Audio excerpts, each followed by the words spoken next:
Hello everyone, today we're exploring proposition 4.3 from Hilbert's axiomatic system of geometry. This theorem, known as the midpoint theorem, asserts that every line segment has a unique midpoint, dividing it into two equal parts. Understanding this concept not only enriches our grasp of geometry, but it also highlights practical applications in various fields. Let's dive in. Let's say there's a line segment AB. Hilbert's midpoint theorem tells us there's a point exactly between them.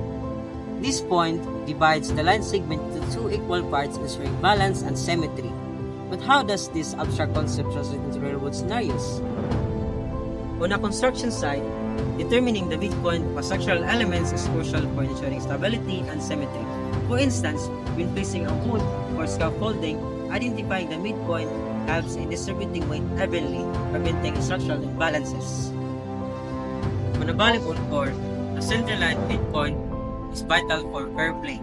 The centerline is marked at the court center. This ensures the game starts with both teams equidistant from the net, promoting fairness and balance in play.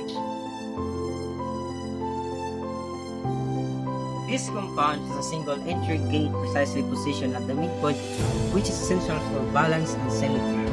By dividing the gate into two openings at the center, this design creates a well-organized and evenly structured entrance.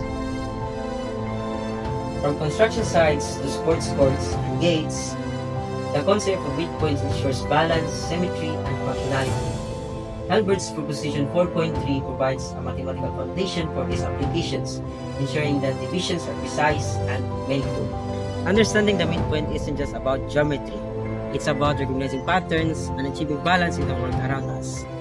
Thanks for watching, and don't forget to like and subscribe for more insights on how math shapes our everyday life.